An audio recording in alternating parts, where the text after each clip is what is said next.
brought to you by Nova शुद्ध घी। जब जब खाए दिल खुश हो जाए, सदियों का नोवा शुद्ध देसी घी, सपना स्वस्थ भारत का। I love घी। देखिए, ऐसा है कि पहली बात तो 8 साल में आपने जीएसटी के नाम पे देश की जनता को क्यों लूटा? आपने 127 लाख करोड़ रुपए का कलेक्शन किया जीएसटी के नाम पे 8 साल में, जिसमें से 123 लाख करोड़ रुपए आपने इस देश के आम आदमी से लिया और 4 लाख करोड़ रुपए जो चंद अमीर लोग हैं, जिनको आप कह सकते हैं, जिनकी आबादी 5-10% है, उनसे आपने लिया। तो वो पैसा आप उनको वापस कीजिए। आपको 8 साल के बाद जब अमेरिका ने टैरिफ बढ़ा दिया, तब आपको जीएसटी की याद आ रही है। तो इसलिए मैंने इसका नाम रखा है, ये भारतीय जेब कतरा पार्टी है जो चपत उत्सव मना रही है देश में। इसको बचत उत्सव नहीं कहना चाहिए, क्योंकि इसमें भी आप देखिए ना, कच्चे माल पे आपने 12 से बढ़ा के 18% टैक्स कर दिया, और जो उससे पक्का माल तैयार हो रहा है उसको आपने कहा कि हमने 0% कर दिया।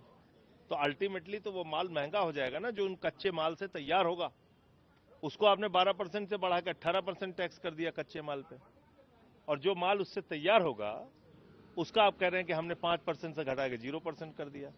तो ये कान को चाहे इधर से पकड़िए चाहे इधर से पकड़िए। तो आप देश की जनता को क्यों मूर्ख बना रहे हैं? आपने कहा कि 47,000 करोड़ रुपए का नुकसान सरकार को होगा इस टैक्स रिफॉर्म से, फिर आप कह रहे हैं 2 लाख करोड़ रुपए का फायदा होगा इस देश की जनता को। तो महीने का तो एक आदमी के हिस्से में 115 रुपए ही आया ना। तो ये किस प्रकार का आपका रिफॉर्म है? और आपको इसकी याद 8 साल के बाद क्यों आई? और हर बार आप ऐसे झूठ क्यों बोलते हैं? आपने नोटबंदी किया, आपने कहा अगर 50 दिन में देश में क्रांतिकारी परिवर्तन नहीं आया, आपको आपके जीवन में बदलाव नहीं आया, आपकी तकदीर नहीं बदली, तो हमें चौराहे पे खड़े करके फांसी दे देना। देश की जनता लाइन में खड़ी हो गई, 100 लोग मर गए, 99.3% पैसा फिर से बैंकों में वापस आ गया। ना आतंकवाद खत्म हुआ, ना जालीवाद नोट खत्म हुआ, ना काला धन खत्म हुआ। फिर आपने कहा जीएसटी दूसरी आजादी है, आर्थिक क्रांति है। 8 साल बाद आप अपने ही उस आर्थिक क्रांति की आलोचना करते हुए कह रहे हैं नहीं साहब, अब तो बहुत ज्यादा टैक्स हो गया, अब हम कम कर देंगे।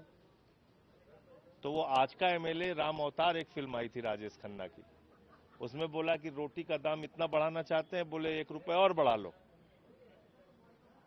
पार्टी को चंदा दो। तो उन लोगों ने कहा, साथ में जो एडवाइजर था उसने कहा था अब हंगामा हो जाएगा, जनता हंगामा करेगी। तब बोले जब हंगामा करेगी तो 50 पैसे कम कर देंगे। तो वही हाल प्रधानमंत्री जी का है।